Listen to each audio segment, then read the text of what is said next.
ganjaran ketika hidup. Nah, sekaligus memberi faham kepada kita, orang-orang yang sempurna ubudiyahnya dengan Allah Subhanahu wa taala akan mendapat ganjaran ketika hidup di dunia ini. Nah, itu yang kita mau, itu yang musannif kita, mursyid kita mau fahamkan kita, ganjaran apa ketika di dunia. Kan? Nah, katanya pertama, belum lagi. Pertama sudah. Pertama, kerana ia meninggalkan dunia ini. Nah, ganjaran yang Allah Subhanahu wa taala akan berikan kepada kita di dunia ini, di dunia ini. Kenapa? Kerana ia kita meninggalkan dunia ini. Kerana kita telah meninggalkan dunia ini. Nah, apa maksud meninggalkan dunia? No, kau sikit sangat belara itu bahagian-bahagian saja. Masya Allah Zul, kau perfect, absolutely perfect. Boleh menikah sudah Jul? Nah, Bang Jul kita sekali-sekali dia keluar jawapannya bagus kan? Jadi walaupun doa-doa mudah-mudahan adalah yang berkenan dengan Bang Jul.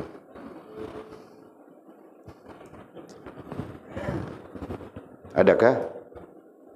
Tiada. Faz bilang. Apa Faz ni? Okey. Nah, meninggalkan dunia ini meninggalkan sesuatu yang tidak menghubungkan kita dengan Allah Subhanahu wa taala. Nah, itu maksud. Nah, meninggalkan dunia bukan berarti mati ya. Di sini ya. Nanti kita salah faham, meninggal dunia mati dia. Nah, meninggalkan dunia artinya meninggalkan sesuatu yang tidak menghubungkan kita dengan Allah Subhanahu wa taala. Nah, yang tidak menghubungkan kita dengan Allah Subhanahu wa taala mungkin saja sesuatu yang telah diharamkan oleh Allah. Nah, itu satu. Nah, sisi lain, apapun yang asalnya adalah harus tetapi tidak menghubungkan kita dengan Allah Subhanahu wa taala, nah kita tinggalkan. Atau kita mengambil apa saja yang menghubungkan kita dengan Allah, atau yang harus itu kita perbetulkan niat kita untuk berhubungan dengan Allah Subhanahu wa taala. Jelaskah? Nah, itu semua orang belajar sudah. Jelas? Atul. Nah, Atul suka apa? Atul dia suka makan. Misalnya. Nah, aku makan ini mudah-mudahan menjadi apa ya? Menjadi tenaga kepadaku untuk menghubungkan diriku dengan Allah Subhanahu wa taala. Nanti malam aku bangun tahajud. Atul pun bangun tahajud tiap-tiap malam. Bagus buat Atul. Tiada. Nah, oleh cakap saja kau yang bilang tiada. Kenapa? Tiada bangun. Yang aku dengar 2-3 pagi itu, suara itu siapa? Bukan suara kau. Suara siapa? Suara Sila, bukan? Bukan Sila juga. Suara Faz. Bukan juga. Suara Sofia? Pun bukan juga. Suara Mimi? Mimi. Kau pun bukan juga. Nah, suara Lina. Kau pun bukan juga. Suara Munira. Bukan juga. Nah, kalau begitu suara langsuir di atas pokok. Terus pokok cempedak di belakang itu kan. Nah, pernah kamu dengar suara dia lagi sekarang? Tidak benar dah. Nanti Walid buka kasih kamu orang dengar ya. Kenapa? Kita sekala kita boleh berkawan dengan orang-orang ini semua, dengan mereka-mereka itu kan. Okey. Jadi pertama kerana ia kita, nah kita sebut kita saja sebagai gantian di situ kan. Kerana ia kita meninggalkan dunia, meninggalkan sesuatu yang tidak menghubungkan kita dengan Allah Subhanahu wa taala. Nah, ringkasnya ada banyak hal yang menghubungkan kita dengan Allah. Ada banyak juga hal yang tidak menghubungkan kita dengan Allah Subhanahu wa taala. Satu bersifat fakta, iaitu hukum hakam, wajib, sunat dan sebagainya. Dan satu lagi bersifat subjektif yang kita sendiri meniatkannya. Benar kan? Nah, seperti bilang tadi makan itu harus saja hukumnya. Kita yang mewajibkan dia. Tidur pun harus hukumnya. Dan kita yang mewajibkan dia. Begitu kan? Nah, sampai-sampai tidak tidur tidak boleh, tidak makan tidak boleh. Nah, begitu kan? Tidak ada telefon tidak boleh. Okay? Kita yang meletakkan. Padahal harus saja semua itu. Jelaskah? Nah, tapi yang harus itu sekiranya diniatkan dan dilakukan ataupun dilaksanakan yang terhubung dengan Allah Subhanahu wa taala, maka itu dia bertukar daripada menjadi dunia kepada menjadi menghubungkan kita dengan Allah Subhanahu wa taala. Nah, akhirnya telefon itu menghubungkan kita dengan Allah Subhanahu wa taala. Walaupun komunikasinya, penggunaannya sama saja seperti orang lain. Bezanya kita tidak lihat orang yang miskin-miskin yang tidak punya kain itu, tidak punya, kan? Kita tidak berdosa dalam diam. Nah, begitu bahasa si rantau. Ya kan? Nah, itu bezanya. Kan? Nah, kalaupun kita melihat sesuatu yang kita perlu lihat saja. Nah, begitu bangkilkan. Terus sekali-kali kita pasang Al-Quran, dengar tasbih, salawat, begitu kan. Bangkilkan. Nah, itu telefon menghubungkan kita dengan Allah Subhanahu wa taala. Makan menghubungkan kita dengan Allah Subhanahu wa taala. Nah, itu perkara. Nah, termasuk juga apa yang ada pada diri kita menghubungkan kita dengan Allah. Mata menghubungkan kita dengan Allah, telinga menghubungkan kita dengan Allah, kaki, tangan semuanya menghubungkan kita dengan Allah Subhanahu wa taala. Nah, begitu. Jelaskah? Okey. Yang mana menurut kehendak hawa nafsu, yang mana dunia itu. Yang mana dunia, ai keduniaan itu. Nah, di sini istilah Melayunya mungkin bertukar-tukar ya. Dunia, keduniaan. Yang mana kita bilang dunia, yang kita tinggalkan itu tadi, sesuatu yang tidak menghubungkan kita dengan Allah Subhanahu wa taala. Nah, itu istilahnya, tafsirnya. Ya, yang mana menurut kehendak hawa nafsu saja, di mana seluruh hal keduniaan itu pada dasarnya menurut kehendak nafsu kita saja. Menurut kehendak keinginan nafsu kita. Nah, selalunya begitu, kan? Sehingga kita yang merubah. Dan nantinya kita merubah. Datang belajar sini untuk alim, untuk dapat ilmu, untuk kuamalkan, supaya aku dapat menjadi hamba Allah yang baik. Nah, kita yang merubahnya kan. Nah, pada awalnya kita datang sini, kerana kalau tidak datang ditumbuk oleh Ustaz Nazri. Gitu kan. Kalau tidak datang ditumbuk oleh Ustaz Nazri. Nah, anjung Ustaz Nazri mau tumbuk dia. Nah, akhirnya dia pun datang bertakut kena tumbuk. Sampai di sini dia belajar. Nah, dia dengar, nah dia perbetul sudah niatnya. Nah, sekarang anjung punya niat suci bersih, mau belajar betul-betul. Nah, betul kan Anjung kan? Tengok anjung tu. Begitu saja buat dia. Nah, kan? Allahuakbar. Nah, masing-masing punya niat kan? Walid mana tahu? Masing-masing punya niat kan? Nah, begitu. Dan begitulah hal-hal yang lain. Jadi yang mana menurut kehendak hawa nafsu saja. Sesungguhnya sesuatu yang tidak menghubungkan kita dengan Allah Subhanahu wa taala, lazimnya adalah menurut hawa nafsu. Nah, itu.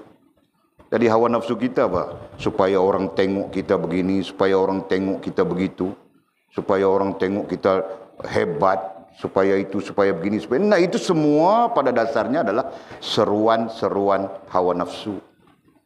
Ya kan? Nah, bercanggah dengan Allah Subhanahu wa taala. Apa lagi? Dan ia ai kita. Nah, kita tukar tadi ia dengan kita. Aikan ia itu kepada kita. Nah, supaya kita melihat diri kita, bukan kita melihat orang lain. Dan ia ai kita mengambil dari dunia ini. Nah, kita ambil dari dunia ini apa-apa saja kan. Ambil dari dunia berarti daripada sesuatu. Nah, dunia di sini bukan makna tidak menghubungkan kita dengan Allah kan. Dunia di sini yang kedua ini merujuk kepada perkara-perkara di dalamnya. Perkara-perkara di dalamnya perkara-perkara di dalam kehidupan. Nah, itu.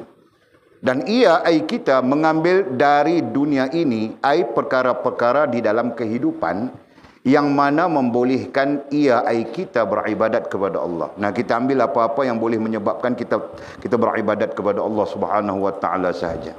Nah, beribadat itulah yang kita terjemahkan dengan berhubung. Ya kan? Berhubung. Nah, berhubung itu ada dua. Satu hubungan, satu perhubungan. Nah, jelaskah? Jawab jelas ke sila. Nah, siapa yang tidak jelas? Munira boleh faham ke Munira? Ha? Boleh? Betul? Tak faham cik abang tak faham nah.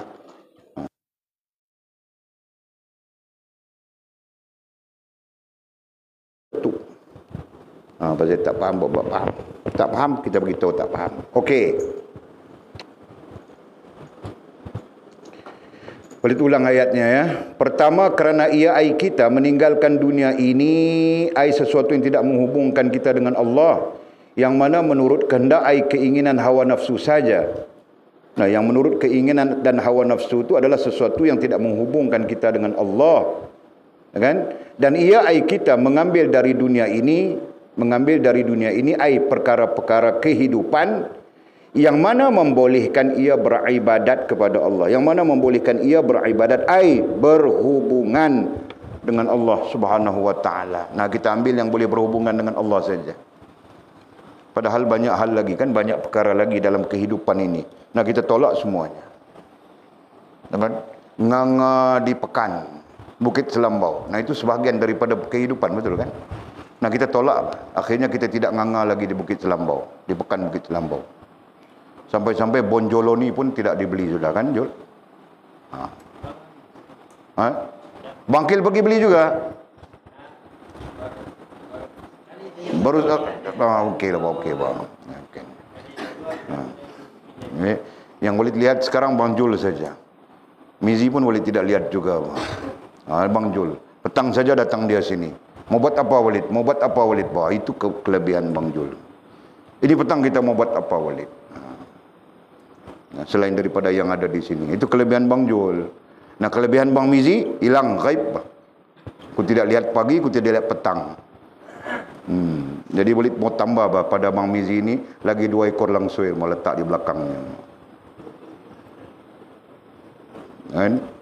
Nah, dia hilang senang. Dia hilang aku tahu langsuir kasih tahu. Dia ada di sini, dia ada di sini. Ada rumah mertuanya. Gitu.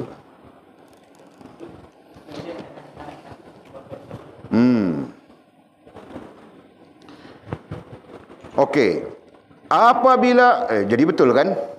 Nah, sekarang kita belajar mengambil daripada perkara dalam kehidupan kita adalah untuk berhubungan dengan Allah. Nah, kita tidak ambil lagi untuk berhubungan dengan makhluk. Kan? Kalau mau ambil daripada perkara dunia untuk berhubungan dengan makhluk, nah nescaya kamu orang tidak begini, bang. Kan? Kau punya makeup macam beruk saja, sini biru, sini biru. Beruk tahu beruk? Kau pernah tengok kah? Ada satu spesies. Kalau kami panggil lotong, tahu tak lotong? Tahu tak? Dia spesiesnya sama macam kera, macam beruk, macam monyet. Nah, semuanya monyet kan? Semuanya kategori monyet. Tapi kategori monyet itu ada spesiesnya. Kan? Ada jenis-jenisnya. Nah, ada jenis bilang lotong. Nah, kalau lotong itu bulunya hitam. Macam kamu orang. Macam siapa? Kau ni mengata orang, bang. Kan? Nah, hitam bulunya, tapi di keningnya itu putih. Di sini putih, tahu tak? Itu. Dan ada lagi satu spesies, sama saja, keningnya putih, atas matanya dipanggil apa? Alis mata. Atas alisnya putih, kemudian bibirnya putih. Ini lotong Thailand. Thailand kah, Vietnam kah, Kemboja begitu, bang? Tidak tahu, sebelah sana. Sebab itu Walid bilang tadi kan, kalau tidak ataupun jika tidak kerana kita meninggalkan keduniaan, perkara-perkara dalam kehidupan yang tidak menghubungkan kita dengan Allah, nah nescaya kamu orang tidak begini. Nah, macam mana? Kalau tidak begini bagaimana? Nah, macam lotong tadi aku bilang. Begitu kan? Nah, seperti kebanyakan orang sekarang. Macam lotong saja. Datang pasar petang saja, bukan ada apa-apa. Mau beli laksa saja. Nah, macam lotong saja dia bagi. Nah. Kau tahu bah tadi aku keluar ke pekan sana. Nah, kan? Oh, macam itu. Nah, itu di pekan kampung kita ini. Kalau di luar sana, lagi macam-macam kita akan jumpa, kan? Faham, Fas? Nah, kenapa kau tidak pakai begitu merah di sini merah, di sini hitam, di sini pink, di sini? Kenapa kau tidak pakai begitu? Nah, kau pun ada jawaban sudah, kan? Nah, kerana kita meninggalkan sesuatu yang tidak menghubungkan kita dengan Allah Subhanahu wa taala. Nah, kamu setuju kah, Lina, dengan apa yang Walid cakap ini? Nah, kenapa Walid bilang makeup itu tidak menghubungkan kita dengan Allah Subhanahu wa taala? Kenapa? Nah, kau ada jawaban kah? Nah, sama saja orang lelaki pun, kan? Nah. Kau ada jawaban kah? Tiada. Nah, kau Mimi ada jawaban kah? Kenapa Walid bilang kau makeup begini tidak menghubungkan kau dengan Allah Subhanahu wa taala? Makeup itu tidak menghubungkan kau dengan Allah Subhanahu wa taala. Kenapa? Kau setuju saja. Mana boleh setuju begitu saja, bah? Mesti ada jawapannya. Nah, kenapa sekarang?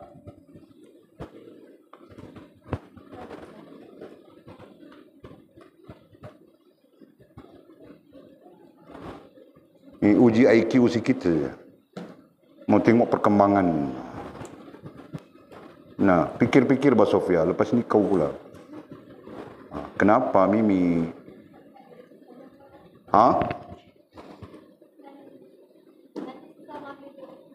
Apa? Kau volumenya terlalu perlahan.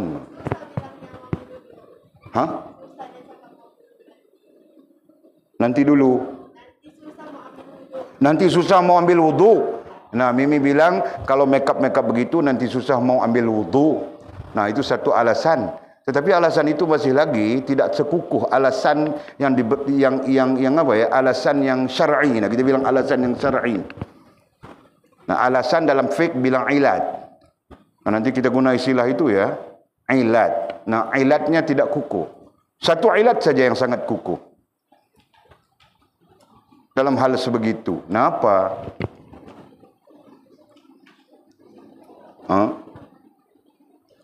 Nah, boleh jawab ya. Dengar ya. Karena kau tidak menikah lagi, bah. Kau mau berhias-hias untuk apa? Kan, Jul? Paham gak? Nah, kau belum nikah lagi, bah. Kau mau pakai serpa lotong untuk siapa? Nah, semesti kamu kasih orang tengok, bah, kan? Nah, kau mau nampak cantik begitu, kan? Nah, kau keranakan itu tidak kerana Allah Subhanahu wa taala. Jelas kan sudah?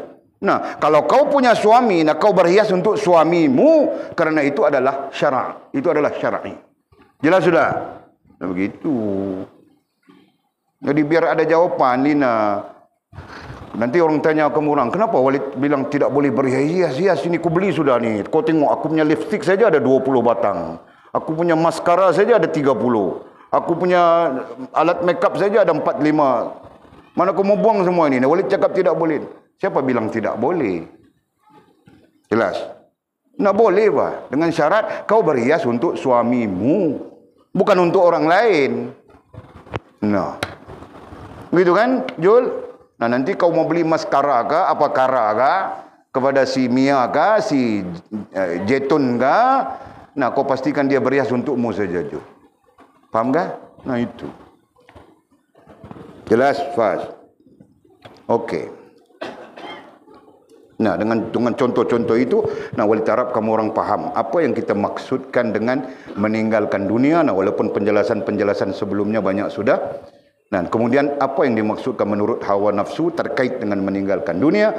Nah, kemudian mengambil dari dunia ini, mengambil dari para perkara-perkara dalam kehidupan ini yang membolehkan kita beribadat, berhubungan dengan Allah Subhanahu wa taala. Nah, itu saja. Nah, akhirnya kita ambil baju, kita pakai pakaian kita pun ringkas-ringkas saja. Nah, hitam semua. Nah, kan? Jadi cukuplah, memadai kita kan untuk beribadat kepada Allah Subhanahu wa, untuk berhubungan dengan Allah Subhanahu wa taala saja. Kenapa kita perlu kepada pakaian begitu, begini, begitu, begini, nah, itu kan? Nah, itu saja. Nah, Dengan sendirinya kita jadi tidak membazir, begitu kan? Tidak mensia-siakan rezeki yang dianugerahkan oleh Allah Subhanahu wa taala. Nah, kalau kamu biar kamu orang berpakaian merah, biru, kuning, nah macam-macam. Nah, saya kenapa? Nah, saya kau akan ada pakaian begini. Mau pergi kenduri saja 5 pakaian. Nah, kita buat kenduri pagi, pakaian kau merah. Kita buat kenduri petang, tengah hari, pakaian kau biru. Kita buat kenduri malam, pakaian kau begini. Nah, kenduri saja ada 5 pakaian. Nah, kalau pakaian kau begini saja, memadai bah untuk kita taat dan patuh kepada Allah, berhubungan dengan Allah. Nah, selesai kan? Faham tak? Nah, begitu contohnya. Nah, sebab itu jangan order-order banyak-banyak pakaian. Hari-hari datang pakaian saja aku rasakan. GNT. Ha? Kurangkan. Ha? Jangan banyak-banyak pakaian nanti didakwa oleh Allah. Walid pun banyak pakaian. Tapi saiz Walid siapa yang boleh pakai? Ekal seorang saja. Nanti mau kasih dia. Okey. Apabila ia telah memusuhi dirinya, bilang di situ. Nah, ini termasuk di dalam ganjaran ya, termasuk di dalam ganjaran. Jenis pertama yang kita bilang sudah tadi, dibalas di dunia. Allah membalasnya di dunia. Kerana apa Allah membalasnya? Allah memberi ganjaran di dunia. Nah, kerana ini kita sedang bercakap kerananya. Apabila ia kita telah memusuhi dirinya, diri sendiri. Nah, kita memusuhi diri sendiri sudah ketika itu. Kenapa? Nah, karena diri kita sendiri mau begini. Mau berseronok begini. Tapi kita memusuhinya dengan tidak mengikutinya. Gitu kan? Nah, kita merubahnya untuk mengikuti ataupun untuk menghubungkan diri kita dengan Allah Subhanahu wa taala. Faham tak? Nah, Walid bilang sudah kamu orang. Walid memusuhi diri Walid sendiri. Dengan maksud, nah Walid tinggalkan apa keinginan, macam-macam keinginan. Mana ada orang pernah habis keinginan? Kamu orang tahu kah? Almarhum ayah Walid, ketika dia sakit di hospital. Mak Walid meninggal, ibu meninggal sudah. Setahun yang lalu. Nah, dia pun sakit. Nah, di hospital Sungai Petani itu, Walid jaga dia. Dari wad biasa Walid masukkan kepada wad khas. Kan? Jadi dia duduk sorang-sorang dalam wad itu. Duduk 1 hari, okey. 2 hari, okey. Hari ketiga dia bilang, aku tidak mau dalam wad ini. Aku mau wad yang ada orang. Nah, tukar wad lagi, wad yang 2 orang saja. Tiba-tiba 1 hari Walid pulang ke rumah, lambat datang, tertidur. Datang-datang dia bilang, tadi ada misi. Ada misi seorang, bilang. Cantik macam ini, dia bilang. Nah, itu ayahku, Pak. Sakit sudah. Mak meninggal sudah. Berarti dia kesunyian setahun sudah. Kan? Tadi ada misi cantik macam ini. Dia bilang dari Sabah juga dia bilang. Sabah ke Sarawak, lupa sudah. Jadi, kenapa ya? Bilang dia kupas buah, suap kasih aku makan. Aku mau pegang buah, dia bilang jangan, dia yang suap. Cantik. Nah, Walid tengok saja, ini ayahku ini macam dia suka saja. Walid bilang apa? Ayah mau makan ubat, ayah sihat, abang janji rekomen bagi ayah.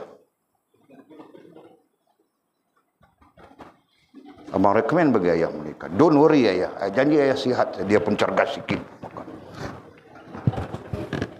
Kan? Lepas itu, tiba-tiba datang misi itu. Dia tarik. Dia tunjuk, itulah orangnya. Walid pun pergi sembang, tanya, mau tak apalah. Okey. Walid motivasi ayah Walid dengan cara macam itulah. Dia pun makan okey, semua okey. Tidak dia kurang mau makan kan. Lepas itu, sambil-sambil sembang matanya, dia tanya Walid, macam mana? Macam mana? Dia tahu, macam ni ayah. Okey. Tiba-tiba ayah mau kah? Walid tanya, ayah mau kah? Dia diam. Diam saja. Nah, kalau Walid punya fahaman, dia mau sebenarnya. Kan? Jika tidak, kenapa dia diam? Lebih kurang setengah jam dia diam saja, tidak bercakap pun dia cakap. Kau ambillah, dia bilang Walid, kau ambillah. Dia suruh Walid yang ambil. Kan? Nah mungkin ketika dia diam itu dia mengukur dirinya, kan? Mana mungkin. Nah akhirnya dia menemui jawaban, tidak boleh. Nah kau saja yang ambil, bilang Walid. Nah, sampai dia meninggal. Nah Walid mau cakap apa? Walid mau cakap keinginan tidak pernah habis. Nah Walid mau cakap itu, paham tak? Nah setiap kita penuh dengan keinginan. Ada yang mau jadi fairy tale, yang mustahil saja mau jadi fairy tale, kan? Kalina, kan? Tapi ada keinginan mau jadi fairy tale, kan? Nah. Kan? Ada mau jadi pramugari. Kan? Ada mau jadi model. Itu contoh. Ada mau jadi itu, mau jadi ini, mau jadi itu, mau jadi ini. Nah, itu semua keinginan. Nah, keinginan itu ada yang benar, ada yang salah. Gitu kan? Nah. Kesimpulannya, keinginan tidak pernah habis. Nah, tinggal lagi apa? Tinggal lagi bagaimana kita membentuk dan membetulkan keinginan itu supaya sesuai dengan Allah Subhanahu wa taala, supaya ngam dengan Allah Subhanahu wa taala. Nah, itu yang kita bilang berhubungan, itu bilang begitu, kan? Jelas. Nah, adapun sekiranya kita mengikut keinginan-keinginan yang tidak sesuai dan tidak ngam dengan Allah Subhanahu wa taala, nah di sana terjadi apa? Kita mengikut hawa nafsu. Jelaskah? Nah begitu. Kenapa? Karena untuk ngam dengan Allah Subhanahu wa taala, maka kita perlu membawa diri kita dalam lingkungan syariat. Pertama-tama kita perlu bawa diri kita dalam lingkungan hukum taklifi. Begitu kan?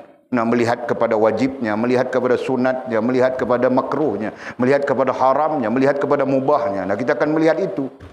Nah, ketika kita mau menyempurnakan keinginan kita, tiba-tiba agama mengatakan haram begini. Nah, kau mau teruskah? Nah, kau tinggalkan. Gitu kan? Nah, itu. Nah, sebab itu ayatnya jelas. Teksnya jelas. Apabila ia telah memusuhi dirinya sendiri. Nah, kita memusuhi diri kita sendiri ketika itu. Keinginan kita begini, tapi kita tolak karena kita mengikut syariat Allah Subhanahu wa taala. Gitu kan? Paham enggak? Paham enggak, Faz?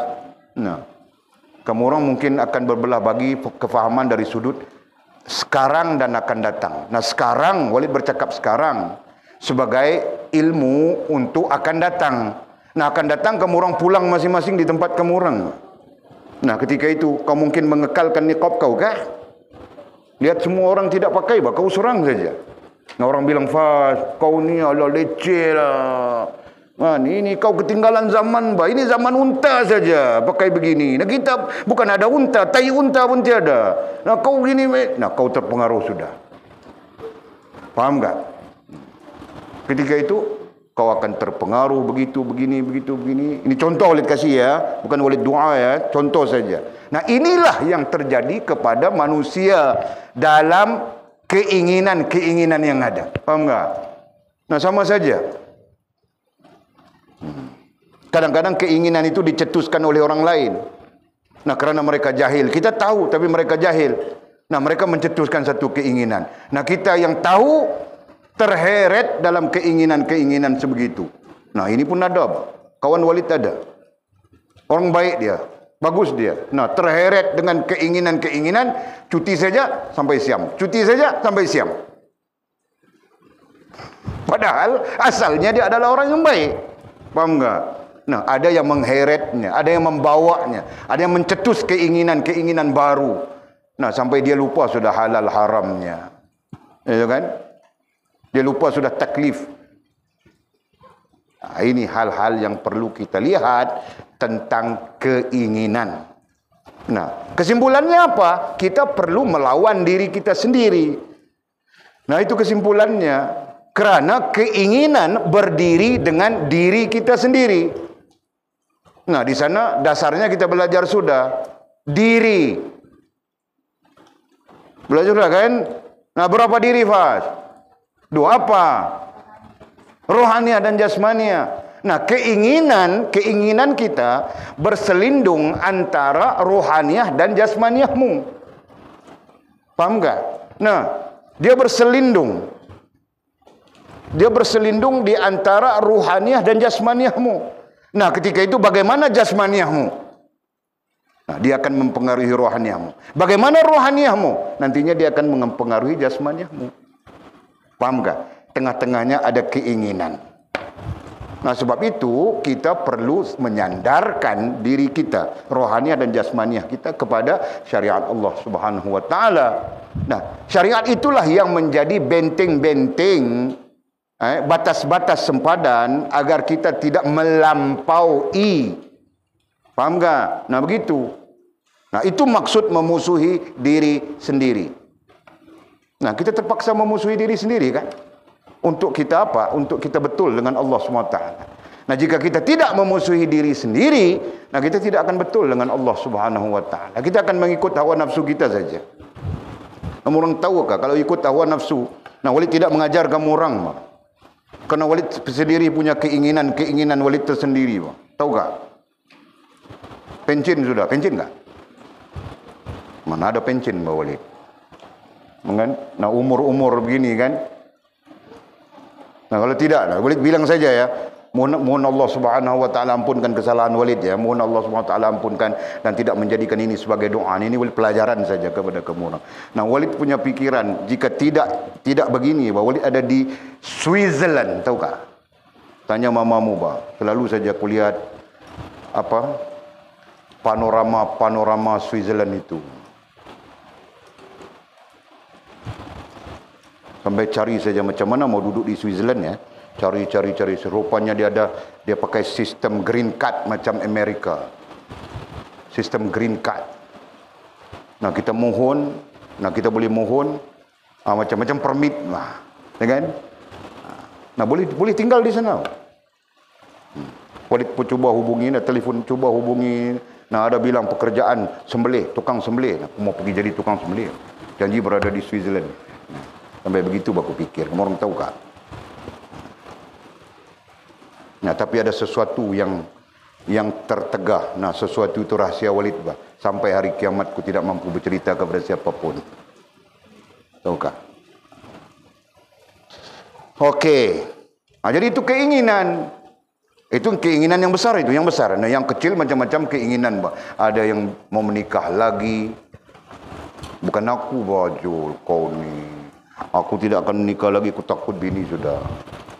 Kau senyum-senyum saja, Jul. Kau ni jangan, Bajul. Kan?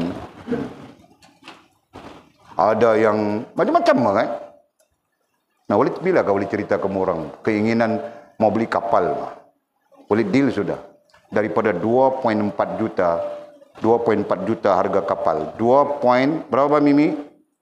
2.4 juta ringgit Malaysia. Walid deal sudah. Seperti orang kaya bawa Walid deal. Cakap orang putih. Nah, dia kalau Walid betul, Walid perlu bayar 1.7 juta saja. Dari 2.4 dia mau jual, nah dia bagi Walid 1.7 juta. Nah, Walid bilang minggu depan mau pergi lihat kapal itu.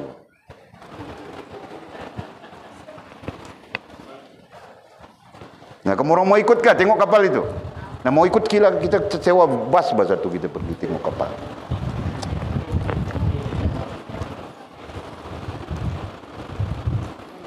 Nah, itu keinginan kan. Nah, dalam keinginan itu kita sembang kasih lebih saja. Mau cari duit mana 1.7 juta mau beli kapal? Kamu orang ini ada pikir kah? Okey. Tapi itulah, tuan kapal bilang sudah, kalau Walid betul mau, nah, ambil saja 1.7 juta saja. Nah, 1.7 juta dari 2.4 juta berapa lari itu? 2.4, nah 700,000, kan? Nah, 700,000 di diskaun sudah. Nah, kalau tidak ku beli tanah ini, kalau tidak ku beli tanah sana, kalau tidak ku bangunkan surau ini, tidak ku bangunkan ini, rumahku tidak ku bangunkan itu ini, nah, ku boleh beli ke tidak? Boleh ke tidak, Lina? Nah, kau jawab sendiri, bah. Faham ke rantau?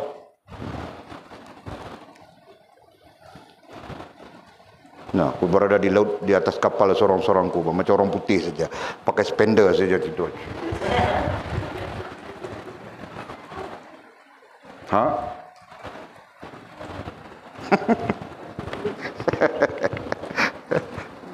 Allah ya Allah. Itu angan-angan kan. Angan-angan pun boleh jadi. Nah, apa yang kita bilang tadi adalah keinginan. Nah, itu kan. Nah, keinginan macam-macam. Tadi Ustaz Asri bilang keinginannya. Dia pun mau menikah lagi buat. Kamu orang jangan repot macam Intan. Itu keinginan dia. Nah, keinginan itu tidak salah bagi lelaki. Jangan, faham tak? Jangan repotnya. Okey. Nah, apabila ia telah memusuhi dirinya. Nah, yang kita musuhi diri kita itu apa? Keinginan-keinginan yang tidak menghubungkan kita dengan Allah Subhanahu wa taala. Nah, itu yang kau perlu musuhi. Nah, maksud musuh di situ adalah, nah, perkataan musuh itu menggambarkan macam peperangan gitu kan. Nah, kau perlu menentangnya, kau perlu menolaknya, kau perlu menafikannya, kau perlu tidak mengikutnya. Nah, begitu. Nah, kerana itu disebut musuh. Nah, ada sisi lain, perbincangan para ulama ada sisi lain. Nah, sisi lain bilang para ulama, iblis memasukkan racunnya ke dalam diri kita, rohaniah dan jasmaniah, melalui keinginan-keinginan kita itu. Nah, itu. Jadi ingin mau menikah, kau menikah saja kalau ingin mau menikah. Kenapa ingin mau menikah? Kau perlu lihat orang yang tidak pakai baju, miskin, seluar pun tiada. Nah, contohnya begitu, kan?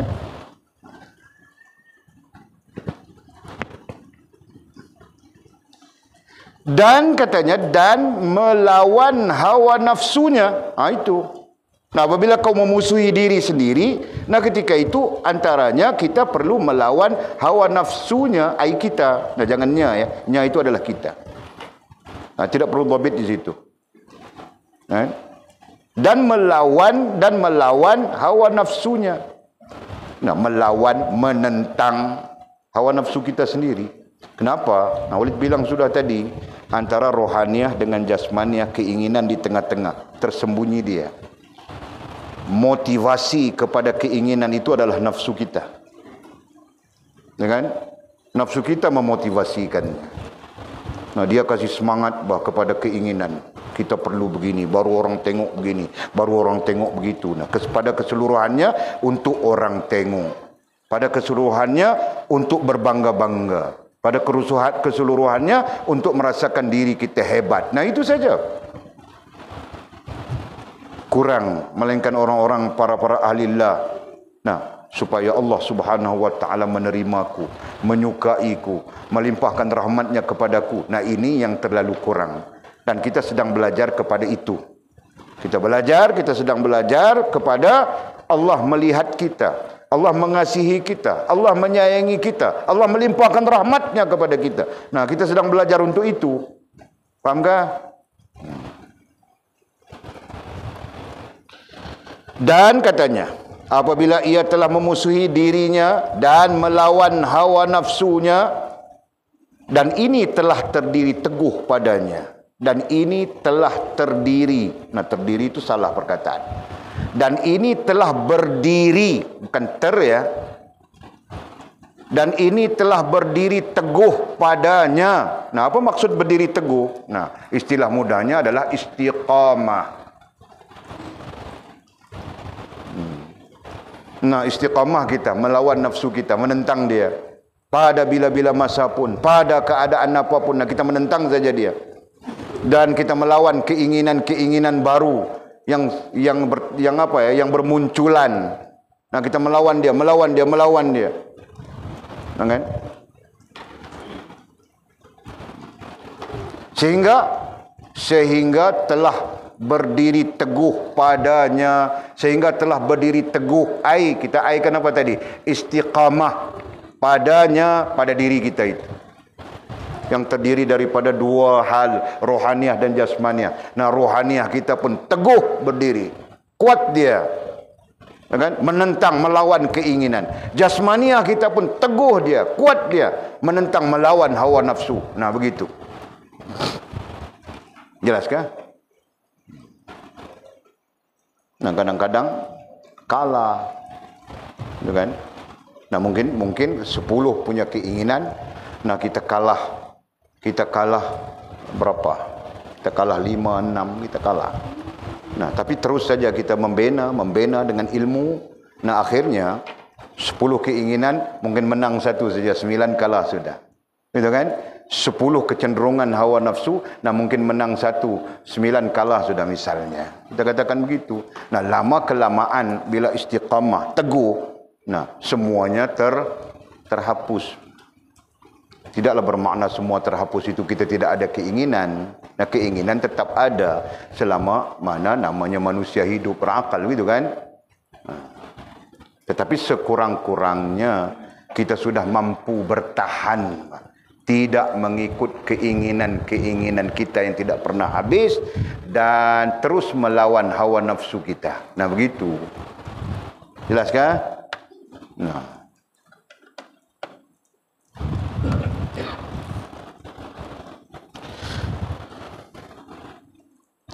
Maka katanya, apabila berlaku itu, maka termasuklah ia kita dalam golongan orang-orang yang benar dan waliullah.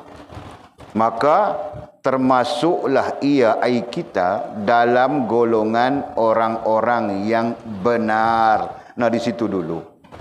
Orang-orang yang benar. Nah, orang-orang benar ini macam mana ya? Nah, dalam maqamat orang yang benar itu siddiqin. Dalam maqamat kan. Nah, ini kita bukan terkait dengan maqamat. Ini terkait dengan pencerahan saja. Nah, orang yang benar itu adalah orang yang benar hubungannya dengan Allah, perhubungannya dengan Allah Subhanahu wa taala. Nah, itu. Pada fakta-fakta pencerahannya adalah orang yang tidak syirik kepada Allah, tidak nifak kepada Allah, tidak fasik kepada Allah Subhanahu wa taala. Nah, itu orang yang benar. Nah, ini bermaksud selagi mana ada syirik pada Allah SWT, nah kita sebenarnya tidak benar. Selagi mana ada nifak, nah kita sebenarnya tidak benar. Selagi mana ada fasik, bilang setengah ulama. Adapun fasik masih lagi menjadi perbincangan khilaf di kalangan ulama. Kan? Tapi secara umumnya, selama mana ada fasik dengan makna mengekalkan dosa, nah selama itu kita tidak benar dengan Allah SWT. Nah, yang benar itu, hamba yang benar dengan Allah SWT itu adalah hamba yang bebas daripada syirik, hamba yang bebas daripada nifak, dan hamba yang bebas daripada fasik. Sisi lain adalah benar hubungan dan perhubungannya dengan Allah Subhanahu wa taala.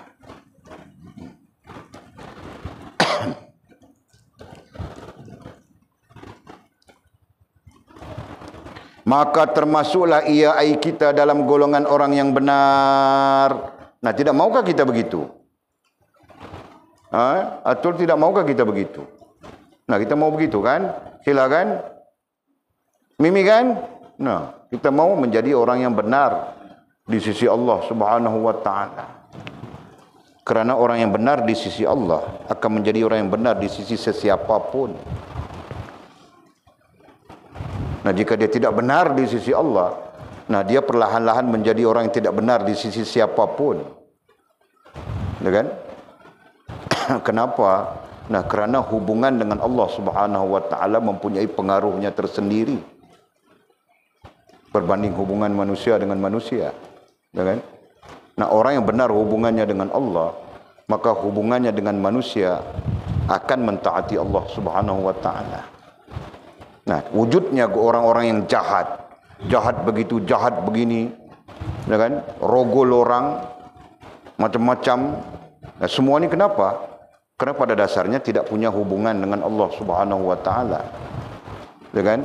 Dan nantinya tidak punya hubungan dengan Allah Subhanahu wa taala, mereka cenderung terheret mengikut hawa nafsu. Nah, karena itu berlakunya kejahatan yang pelbagai. Boleh fahamkah? Nah, Nah, bukan rogol orang saja. Yang rogol itu lelaki, rogol orang perempuan. Nah, sekarang perempuan pun rogol laki-laki juga. Banyak sudah, tahukah kamu orang? Orang perempuan rogol laki-laki, mau report polis pun susah. Tuan, Fulan bin Fulanah, Fulanah binti Fulan ini rogol saya. Polis pun mau buat kes susah. Tapi ada sudah. Kan? Nah, Walid terbaca di mana di Facebook ada satu kes.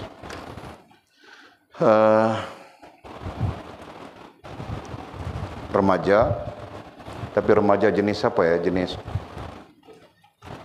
bagus. Itu kan? Remaja jenis bagus. Nah, mana?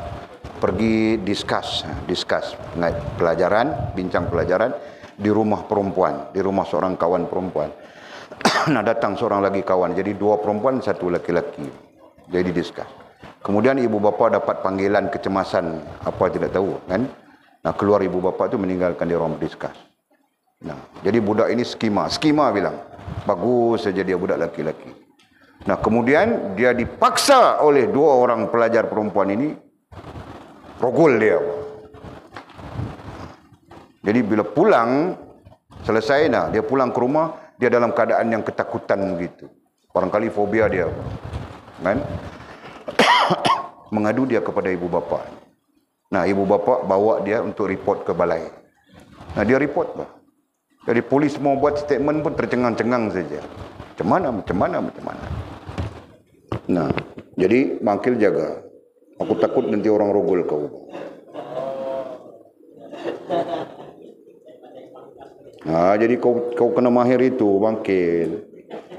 Kan? Nah, yang perempuan-perempuan pun jaga. Kan? Kenapa jaga?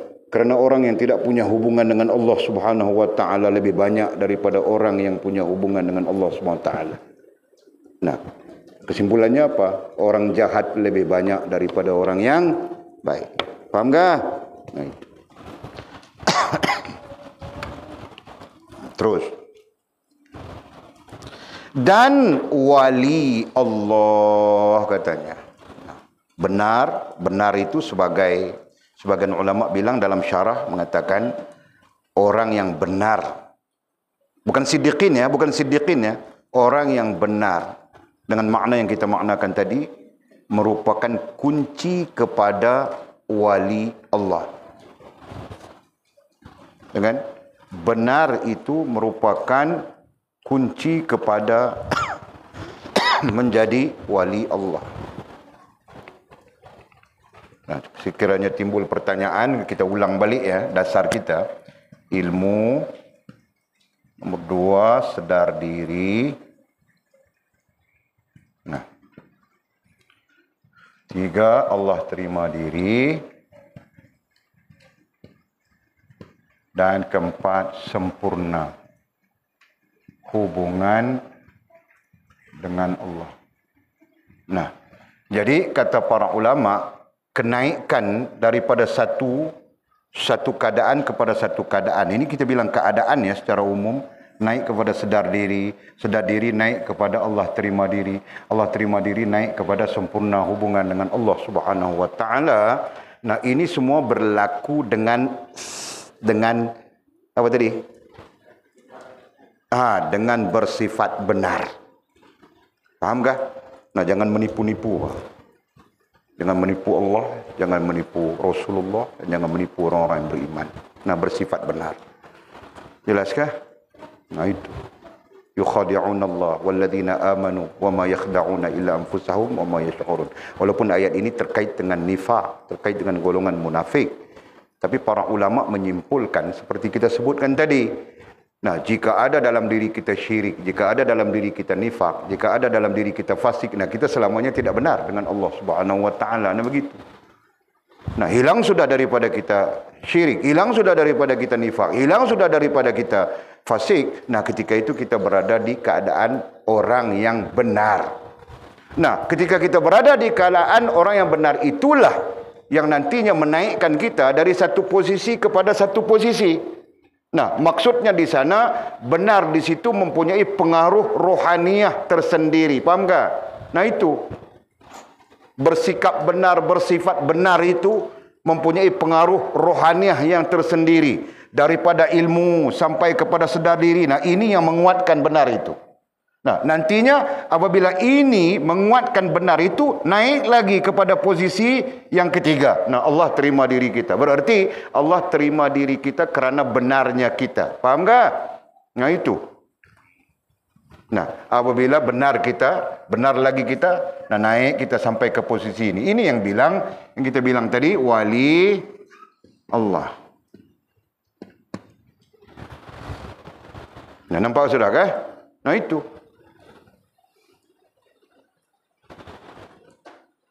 Aku bukan mau jadi waliullah, aku ada yang faham mau jadi waliullah, mau berjalan di atas air. Nah, ini fahaman-fahaman menyeleweng. Nah, lalu yang benar waliullah itu apa, Munira?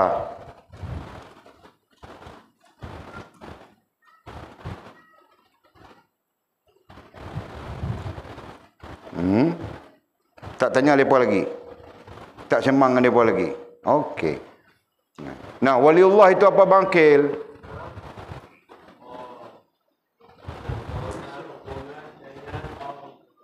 Jadi waliullah itu adalah orang yang sempurna hubungan dengan Allah Subhanahu wa taala. Nah, di sana kita munculkan wali. Satu. Kedua, termasuk dalam wali tapi disebut abdal. Kan? Ada dalam kitab kita, teks kita nantinya. Ketiga, autad. Kan? Dan keempat apa?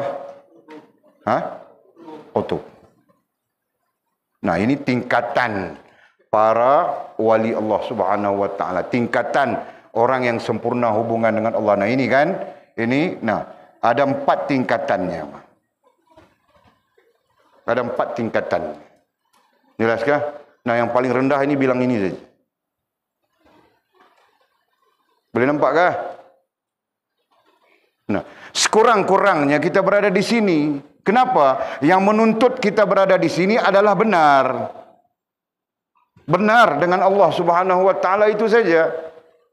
Faham enggak?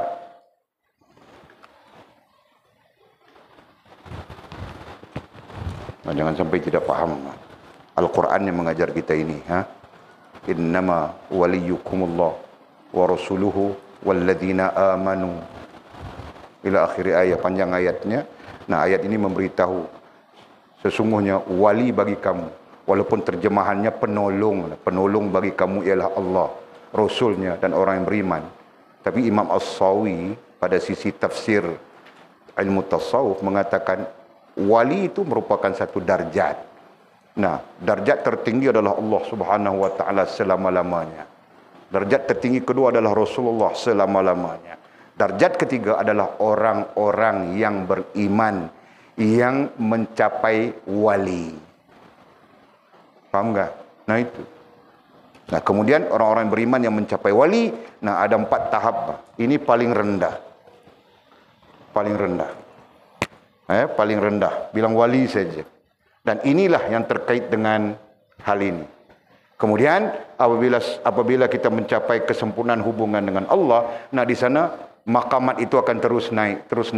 Sama ada kepada autad, kepada abdal, kepada autad, kemudian autad kepada qutub. Nah, itu saja. Nah, jangan kamu orang sibuk-sibuk mau bincang qutub itu apa, autad itu apa, abdal itu apa lagi ya. Nah, nanti kita bincang berdasarkan kepada ilmu. Faham kah? Nah, nanti pulang-pulang dapur sana aku mau jadi wali qutub macam mana ya. Jangan ada siapa pun bincang tentang itu. Okey? Dan aku takut kamu orang nanti waya putus, tahu tak? Saya tengok fast waya putus sudah. Okey. Nah, kemudian katanya, maka masuklah ia dalam golongan, tadi masuk sudah kan? Maka termasuklah ia dalam golongan, maka termasuklah ia dalam golongan orang-orang yang benar dan waliullah. Nah, masuk sudah tadi. Okey, nah sekarang maka masuklah ia dalam golongan abdal dan arifin. Nah, ini merujuk kepada kenaikan. Nah, apabila dia masuk kepada posisi sempurna hubungan dengan Allah Subhanahu wa taala. Nah, sebab itu Walid kasih lagi satu hal ya. Mungkin nanti kamu orang baca kitab lain, nah perkataan ini tidak wujud. Yang ini tidak wujud. Susunannya bukan begini. Maksudnya dia susun begini, Pak. 1, 2, 3 saja tingkatan itu. Nah, mungkin dalam kitab lain. Antara kitab yang mungkin kamu orang akan jumpa begini dari sisi kitab ya. Awariful Ma'arif nama kitabnya. Awariful Ma'arif. Al-Imam Suhrawardi. Ini semua kitab-kitab besar ya. Mungkin saja kita sempat belajar sampai kitab besar. Mungkin saja. Tapi kalau gatal mau menikah sudah, mana mungkin sempat. Kan? Nah. Bashir Ahmad datang meminang Fas. Mau ke Fas? Nah, aku kasih menikah, Pak. Mana mau sempat mengaji lagi. Jamal Pak Tongkol datang. Minang sila. Mau ke sila? Aku kasih menikah, Pak. Mana mau sempat mengaji lagi. Budin Ketot datang meminang si Atul.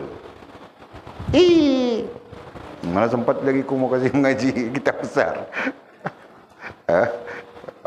Jadi jangan kelang kabut ya. Sebab itu jangan ada hubungan-hubungan apapun sementara waktu. Nah, jangan ada. Karena hubungan-hubungan ini nanti mempengaruhi semua orang. Kan? Dengan walid-walid sekalipun kena juga, Pak. Jangan ada. Okey, selama kamu orang mau belajar, nah belajar, Pak. Okey. Nah, sampai satu ketika, Pak, tidak boleh, Pak, belajar pun pening sudah. Nah, itu jam kasih tahu kami. Dengan kami hantar pulang untuk menikah. Boleh kah?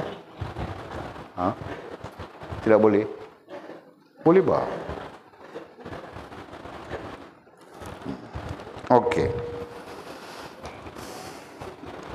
Maka masuklah ia dalam golongan abdal. Nah, setakat itu dulu ya, jangan lihat arifin lagi. Masuklah ia dalam golongan abdal. Nah, abdal itu satu tahap kewalian. Nah, wali ini secara umum ya, yang ini umum. Yang ini wali ini secara umum. Ini umum ya.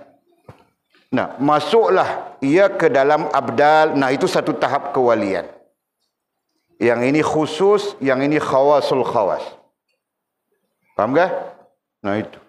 Nah, dasar ku ajar sudah. Khusus itu apa? Khawas itu apa? Khawasul khawas itu apa? Paham Jul? Nah, tidak tahu kamu orang ingat kah? Tidak ingat kah? Atau ingat macam rojak kah?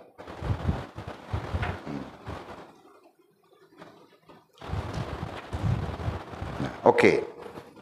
Jadi masuklah apa? Maka masuklah ia ai kita dalam golongan abdal. Nah, jangan paham lagi tentang kewaliannya, paham abdal itu apa. Nah, sekarang abdal itu apa?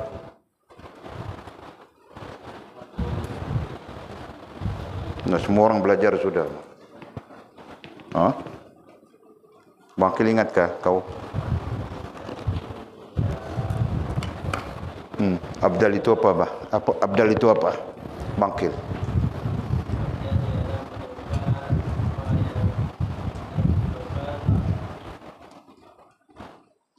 Nah, kau menukar. Kau lelaki, Bah, mau tukar apa? Mau jadi perempuan kah?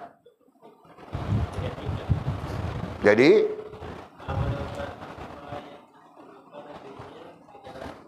Bah, kau jangan begitu, Bah. Kasih jelas-jelas, Bah. Semua orang mau dengar nih. Nah, abdal itu apa?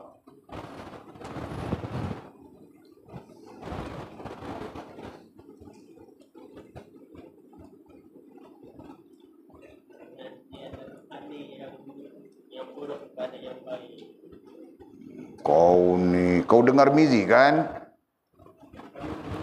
Jadi kalau sesat si Mizi, sesat juga kau. No. Nah, abdal itu apa maknanya? Siapa? Kau mau tanya siapa ini? Anak ku Anjung, boleh ku tanya kau kah? Boleh. Nah, jawab Anjung. Nah, kau jangan tanya si Acip bah kau ni. Kau fikir Acip betul kah? Dia pun belum tentu betul bah. Nah, jawab dengan keyakinanmu. Apa? Abdal itu apa?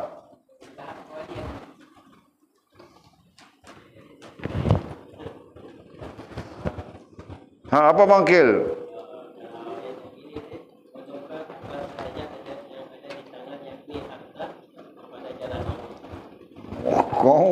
Kau sendiri tidak paham apa yang kau kata itu, Bang.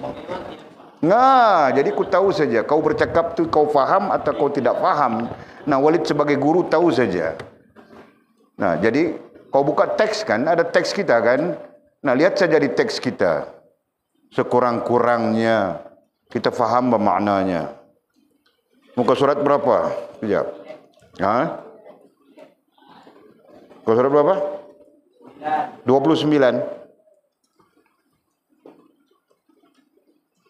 Nah, tahu kamu orang 29? Baca kak? Nah, ada apa? Betul bah. Syarahan yang ke-6. Baca rantau dengan suara lelaki. Suara lelaki Melayu terakhir. Baca dari mana? Baca daripada muka surat 28. Semua mereka menukar kemahuan atau kehendak mereka itu. Baca dari situ.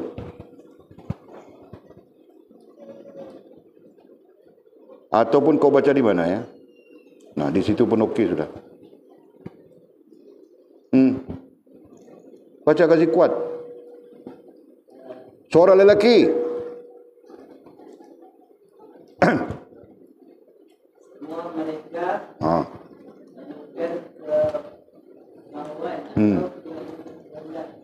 Nah, ikut dhabit ya, baca ikut dhabit. Semestinya kau ada dhabit kan? Nah.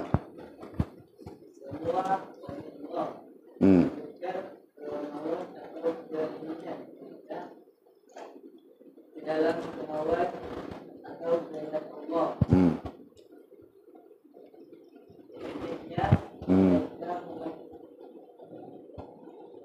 Memfanakan dan membutuhkan Allah. Sebab itulah mereka digelar abdal. Jadi perkataan yang diambil dari perkataan badan yang bermakna berkesukaran. Kemudian pada pendapat mereka adalah satu dosa yang menunjukkan kehendak mereka. Kau ni baca macam kereta api mau pamcat tayar saja. Baca kasih laju. Nak dengar.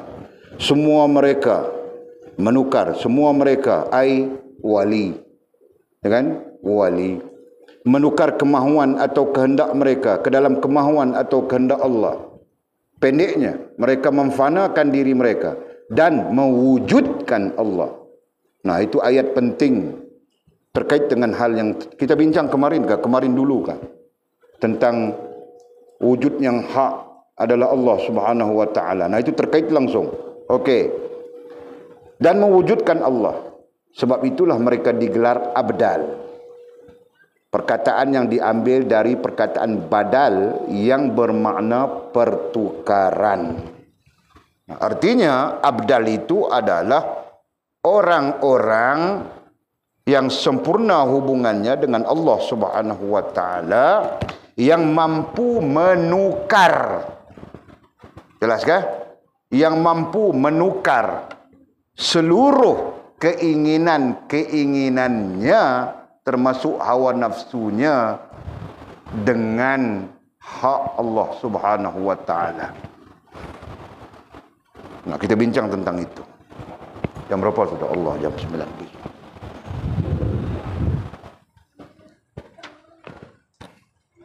Ini boleh padam ya?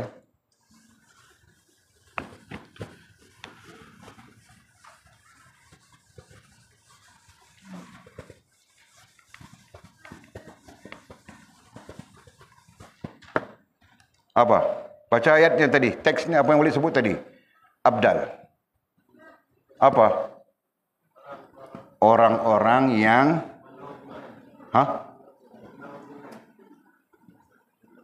sempurna hubungan.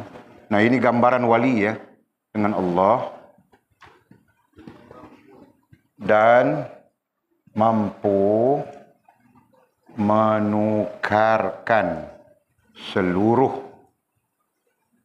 keinginannya. Jadi dalam keinginan itu terkait nafsu sudah. Keinginannya ini pokoknya di situ. Dengan kehendak Allah Subhanahu wa ta'ala.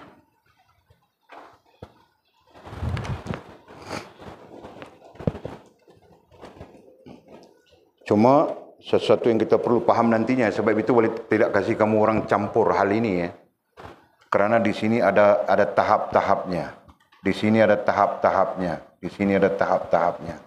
Nah, oleh takut kamu orang pakai makna secara umum tanpa memahami tahap-tahapnya. Jelaskah?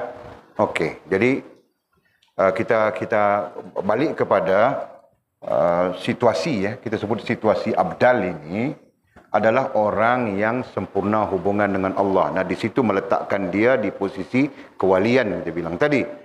Dan mampu menukarkan seluruh keinginannya. Nah, apapun keinginannya. Kan? Nah, kita tidak bercakap spesifik ya. Keinginan yang bagus saja kah? Keinginan tidak bagus kah? Nah, seluruh keinginannya dia tukarkan dengan kehendak Allah Subhanahu wa ta'ala. Nah, dalam arti kata yang lain, dia ngam keinginannya ngam dengan kehendak Allah Subhanahu wa ta'ala. Nah, berarti tidak ada sebarang perselisihan dengan kehendak Allah Subhanahu wa ta'ala. Jelaskah? Apa yang namanya qada kah, namanya qadar kah, namanya takdir kah? Nah, semua ngam saja dia. Kan? Nah, kita sebagai perbandingan ya. Nah, kita kadang-kadang tidak ngam. Kan? Bukan kadang-kadang, selalunya. Contoh, kita punya keinginan begini, tapi tidak mendapat keinginan kita. Nah, kita tidak ngam, memberontak saja. Cuma aku mau begini, memberontak saja. Nah, sedangkan orang-orang abdal ini adalah orang-orang yang ngam dengan kehendak Allah Subhanahu wa ta'ala. Faham tak? Boleh faham tak? Nah, itu pandangan-pandangan awal ya, maklumat-maklumat awal. Selain daripada kita kutip dalam syarahan yang ke-6, nah, nanti kita akan bincang panjang lagi. Okay? Yang penting, poin ini yang kita perlu faham. Ya. Pertama, abdal itu sendiri gambaran orang yang sempurna hubungan dengan Allah. Yang kedua, kemampuan mereka menukarkan seluruh keinginan. Dan bernaung di bawah kehendak Allah Subhanahu wa ta'ala yang kita istilahkan ngam tadi.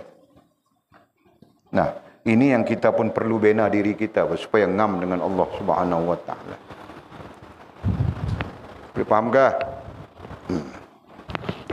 Okey.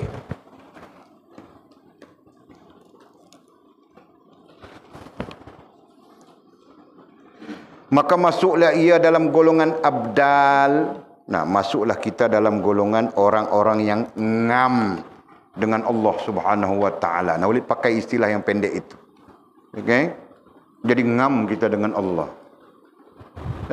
Ngam kita dengan Allah, kalau dikiaskan kepada manusia, ngam kita dengan manusia. Nah, Mizi ngam dengan siapa namanya, Kel? Lupa sudah. Yana. Nah, Mizi ngam dengan Yana. Yana ngam dengan Mizi. Nah, penghujungnya mereka akan bernikah. Ya kan? Betul kan, Mizi kan? Nah, kerana ngam, tahu tak? Nah, jadi jodoh itu satu hal, tapi ngam itu membawa kepada kebersamaan. Boleh faham ke itu? Ngam, dengar ya, ngam. Nah, oleh tidak tahu istilah lain selain dari ngam itu. Ngam itu membawa kepada kebersamaan. Faham ke ayatnya? Nah, mizi ngam dengan yana. Nah, nanti bawa kepada kebersamaan. Siapapun begitu kan? Sofia ngam dengan siapa nama? Tidak tahu saudaraku. Nah, nanti membawa kepada bersamaan. Kau jangan kelang kabut urusan orang bang. Nah, paham tak? Nah, ngam itu membawa kepada kebersamaan. Nah, itu kiasan kita makhluk manusia dengan manusia. Nah, demikian juga dengan Allah SWT. Ngamnya kita dengan Allah SWT itu membawa kita kepada kebersamaan dengannya. Paham tak? Nah, cumanya Allah tidak seperti makhluk sama sekali. Itu saja. Ya kan? Kebersamaan itu. Jadi tidak pelik kebersamaan. Kenapa? Innallaha ma'as sabirin. Allah bersama dengan orang yang sabar. Nah, berarti siapa yang sabar ada kebersamaan dengan Allah Subhanahu wa taala. Jelas sudah kan? Paham tak? Ini tidak sabar. Bashir Ahmad lari saja dia menangis bawah tangga 3 hari 3 malam. Bengkak mata si Fas tu. Mana? Okey. Maka masuklah ia ai kita dalam golongan abdal. Nah, dengan makna yang kita tulis di sana ya. Walid tanya balik nanti Walid mau makna ini.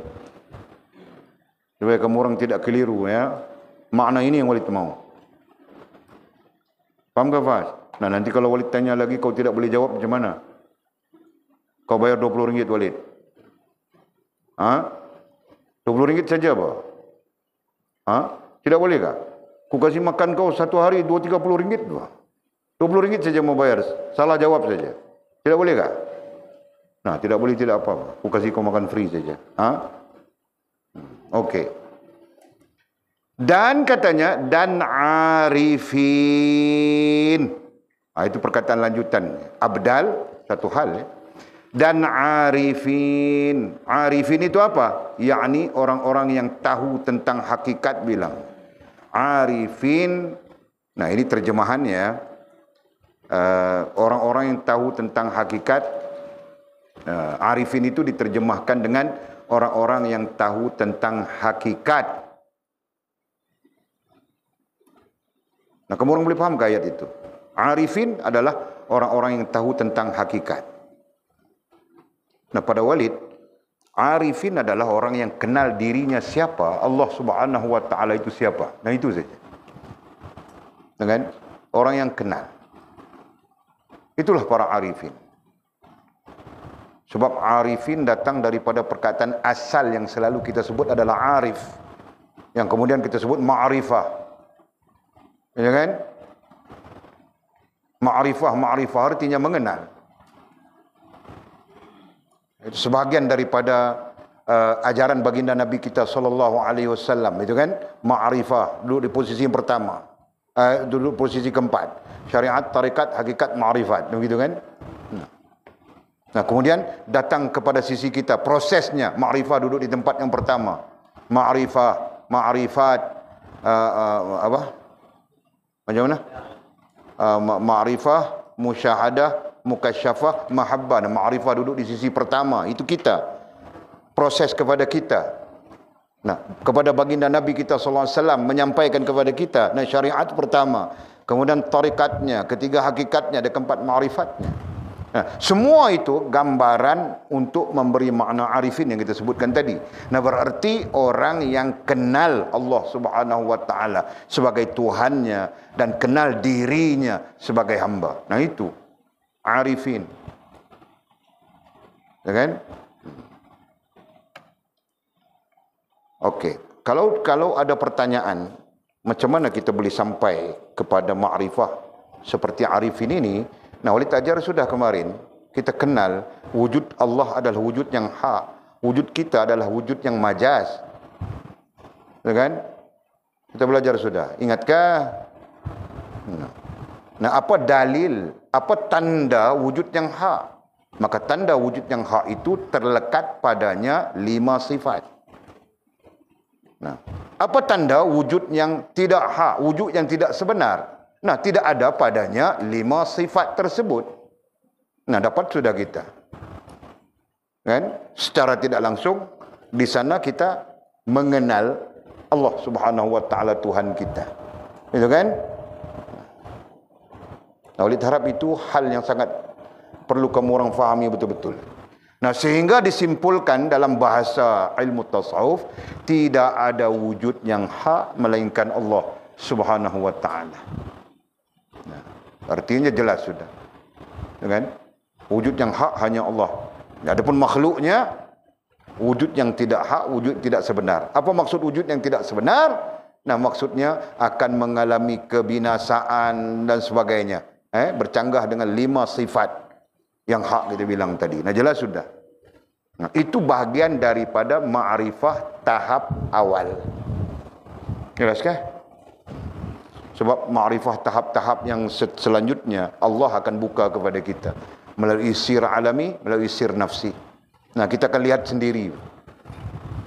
Faham kah? Nah, kita perlu berusaha untuk sampai ke tahap awal itu. Tahap ma'rifah awal. Kenal diri kita siapa? Kenal Allah Subhanahu wa taala itu siapa. Dan kemudian baru kita mengambil agama sebagai wasilah antara kita dengan Allah Subhanahu wa taala. Jelas kah? Nah, itu.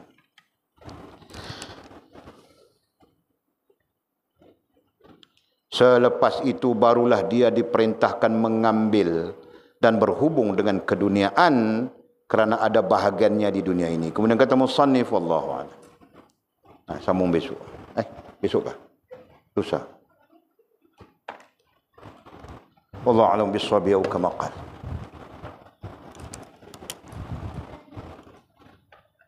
Nah, ada soalan yang perlu dijawabkan.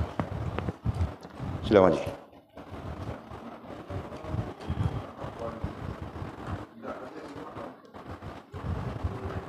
Orang yang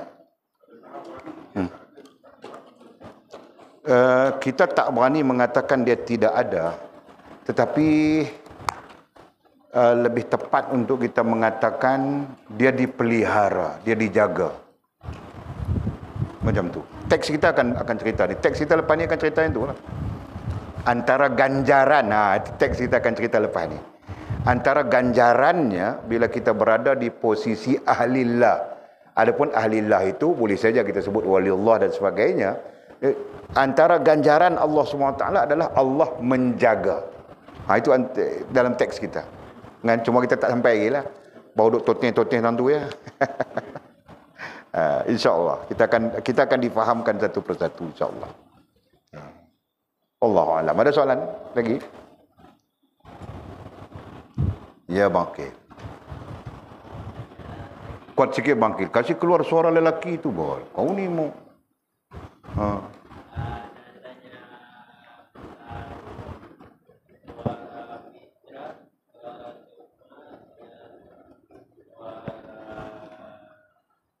Kau ni, kenapa kau tanya soalan itu? Walid belum sampai mengajar kau itu. Nah, kau tanya suara kan? Suara fitrah kau tanya tadi. Suara sukma kau tanya tadi kan? Lagi satu apa kau bilang? Suara. Suara hati. Nah, itu tentang itu Walid belum ajar kamu orang, mah. Walid cuma ajar tentang fitrah. Walid cuma ajar tentang sukma. Itu bahagian daripada rohania. Gitu kan? Nah, kau tanya sudah, nanti dulu mangkil sampai tempatnya nanti. Ada tu syarahannya. Kalau kau rajin baca, nah kalau kau rajin. Jadi Walid pun tahu bahawa kau rajin. Ya kan? Kalau kau rajin baca, kau lihat saja syarahan ke-56. Kau akan jumpa insya-Allah. Ya, silakan.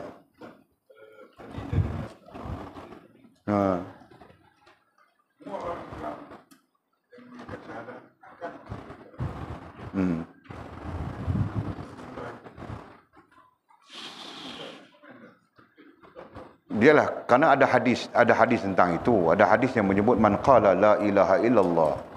Macam mana bunyinya? Ketika mautnya, ketika sakit mautnya, dakhal jannah. Ada hadis tentang itu. Cumanya kadang-kadang kita pun tak kerti. Pasal kita mengaji macam lain. Saya mengaji, nak masuk syurga ni payah. Banyak kesusahan-kesusahan, halangan-halangan yang kita perlu rentas, kita perlu di dunia ni. Saya mengaji macam tu. Tapi mutakhir ni, banyak ustaz-ustaz duk mengajar. Mudah aja masuk syurga. Zikir yang tu sikit, zikir yang ni sikit. Zikiran tu sikit, ini sikit, masuk syurga. Ini mudah. Sampai awak keluar buku pun ada, amalan mudah masuk syurga. Ini bertentangan dengan apa yang saya lalui lah. Jadi balik kepada persoalan Bang Haji tadi. Pada saya, yang saya belajar hadis tu, dalam syekh kami mensyarahkan hadis tu, dia bukan nak menggambarkan kemudahan tentang masuk syurga tu. Hadis tu nak menggambarkan kepada kita siapa-siapa yang mengucapkan la ilaha illallah dengan faham, dengan yakin, dengan syuhud. Itu kaedah dia. Itu yang menyebabkan dia masuk syurga. Kenapa? Kerana ada padanya iman, Islam dan ihsan tu. Jelas kan? Kalau dia faham, mana mungkin dia tak ada iman kepada dia. Jelas. Kalau dia yakin, tak mungkin tak ada Islam pada dia. Kalau dia syuhud, tak mungkin tak ada ihsan pada dia. Kita katakan begitu. Jadi inilah yang menyebabkan la ilaha illallah diucapkan itu menyebabkan dia masuk syurga. Satu. Dalilnya apa? Dalilnya Fir'aun pun mengucap 2 kalimah syahadah. Fir'aun mengucap tu ketika nak tenggelam dalam laut tu. La ilaha illallah wa annaka ya Musa Rasulullah. Al-Quran apa begitu? Tapi apakah ucapan ini memberi implikasi, memberi kesan kepada Fir'aun untuk dia mendapat syurga? Ada Allah Ta'ala laknat terus ya. Jadi di situ menjadi dalil bahawa bukan ucapan sembrono tu. Cara mudah kita bercakap begitu. Tapi ucapan yang bertitik tolak daripada kita sebut rukun dia. Istilah kita dalam dasar kita sebut rukun. Rukun kepada syahadah tu faham, yakin, syuhud. Tu. Jadi kadang-kadang yalah kan, nak kata pun tak kena. Depa baca hadis buku tu. Hadis selawat kepada Nabi SAW sekali, Allah bina sebuah maligai dalam syurga. 3 kali cukup maligai nak upahnya. Nah, kalau kita melihat makna literal kan. Jadi mungkin mereka melihat kepada makna literal tu tanpa melihat kepada komparatif syarah, hadis-hadis lain sebagainya. Mungkin begitulah kot. Allahu a'lam. Itu saya sebut dasar saya sebut awal dasar saya bertentangan dengan banyak utak-utak lah, dasar bertentangan. Saya belajar payahnya nak masuk syurga, nak kena jaga iman, nak kena jaga Islam, nak kena jaga ihsan, nak kena depa memang amalan ni masuk syurga. Lah. Jadi di situ saya tak boleh follow. Saya tak boleh follow ilmu yang sebegitu. Kan. Bukan pasal kita pandai, kita pun tak erti. Tapi berdasarkan kepada kita yang pernah melalui pengajian, tak cocok dengan kita lah. Macam tu lah.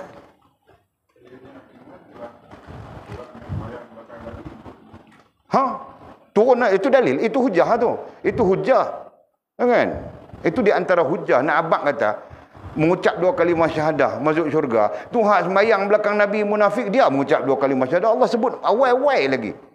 Dalam surah Munafiqun, idza ja'akal munafiqun qalu nashhadu innaka la rasulullah. Nak abang kata orang munafik tu mengucap kalimah syahadah juga. Itu je. Sebagai dalil lah kan. Tang mana mai pahaman mengucap 2 kalimah syahadah yang masuk syurga? Secara umum bolehlah kita pakai. Maksudnya siapa-siapa yang mengucap 2 kalimah syahadah berarti Islam dia, dan setiap orang Islam ni pada sisi Allah akan dimasukkan ke dalam syurga misalnya. Tapi dia tetaplah melalui azab begini berdasarkan kepada Al-Quran. Al-Quran yang abang aku tu. Kan? Orang yang mengucap 2 kalimah syahadah dalam arti kata dia faham, dia yakin, dia syuhud, cuma dia maksiat, ahli maksiat. Dia katakan begitu, nanti dia akan diazab oleh Allah SWT. Selesai azabnya, dia akan dimasukkan ke dalam Nahrul Hayah. Itu Quran cerita. Masuk dalam Nahrul Hayah, dan Nahrul Hayah inilah akan membersihkan bekas-bekas kesan-kesan semua, dan akan dimasukkan ke syurga. Hadis Nabi mengatakan bahawa dia masuk ke dalam syurga pun masih ada kesan, bekas daripada azab neraka.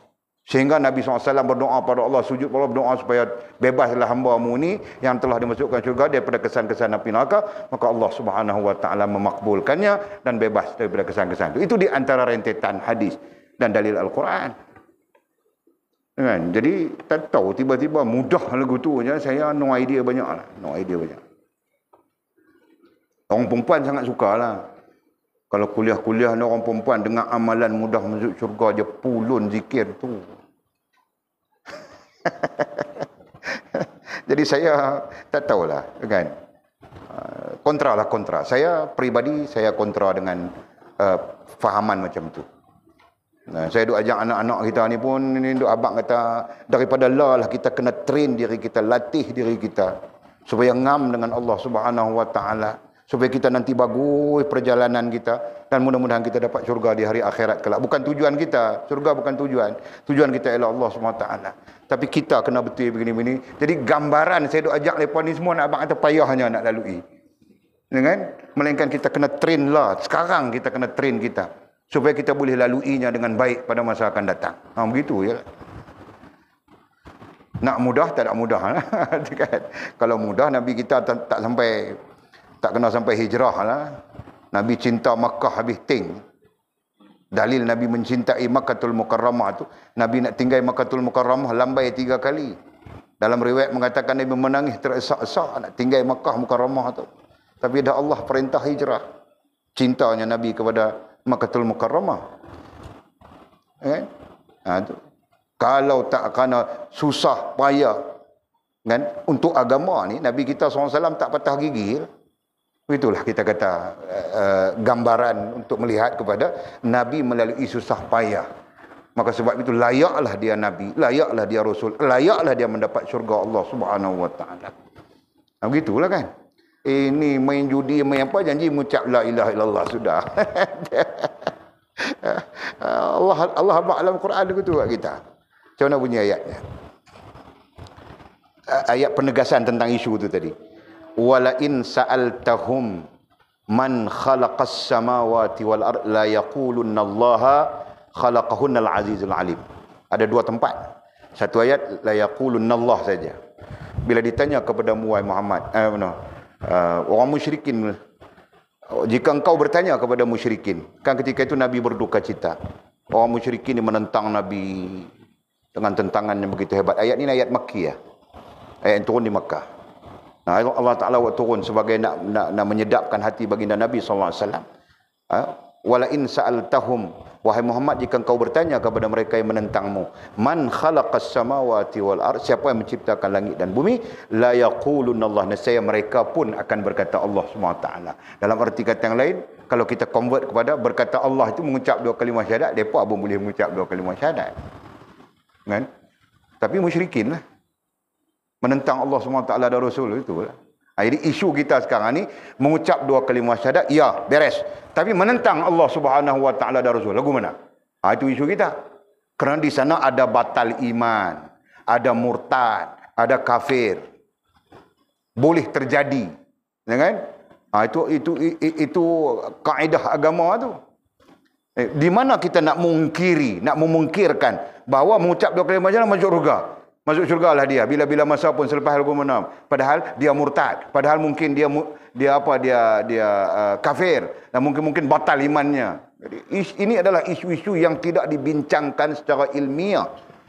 Tu dia pakai dalil hadis tu saja. Tak nampak ah. Orang panggil tak nampaklah proses dia. Ini kan? Saya takut jadi fitnah. Benda-benda macam ni jadi fitnah kepada ummah. Itu kebimbangan kita. Kan? Sama lah dengan doktrin pahala. Tengok, doktrin pahala telah jadi fitnah kepada ummah tanpa kita sedar. Hari ini berebut pahala, bulan Ramadan berebut pahala, berebut habis Ramadan habis. Siapa pun tak peduli masjid, tak peduli surau, misalnya kita kata, kecuali orang-orang yang memang peduli dan masjid dan surau tu je sebelumnya. Ini yang terjadi. Kan? Jadi kita takut benda-benda macam tu lah. Saya peringatkan anak-anak kita di sini semua duk mengaji ni siapa. Saya blok siap-siap mana-mana fahaman yang nantinya akan jadi cacah marba tu saya blok. Kita blok saya siap. Kan kita mengutarakan satu doktrin yang sangat jelas, sepakat para ulama ahli sunnah wal jamaah. Begitu. Wallahu a'lam. Ada soalan kah? Tiada. Kau tadi macam mau tanya, Fas? Tiada. Betulkah? Kau bukan mau tanya mau kahwin ke tadi? Bukan. Okey. Bismillahirrahmanirrahim. Alhamdulillahirabbil alamin wassalatu wassalamu ala asyrafil mursalin sayyidina wa maulana Muhammad wa ala alihi washabbihi ajma'in. اللهم افتح لنا فتوح العارفين وارزقنا فهم النبيين واجعلنا من عبادك الصالحين. اللهم اهدنا الصراط المستقيم صراط الذين أنعم الله من النبيين والصديقين والشهداء والصالحين. اللهم ربنا افتح بيننا وبين قومنا بالحق وأنت خير الفاتحين. اللهم أعنا على ذكرك وشكرك وحسن عبادتك. اللهم فقهنا في الدين وعلمنا التأويل. اللهم فقهنا في الدين وعلمنا التأويل. اللهم فقهنا في الدين وعلمنا التأويل. وصلى الله على سيدنا محمد وعلى آله وصحبه وبارك وسلم. والحمد لله رب العالمين. تقبل الله منا ومنكم. أقم الصلاة.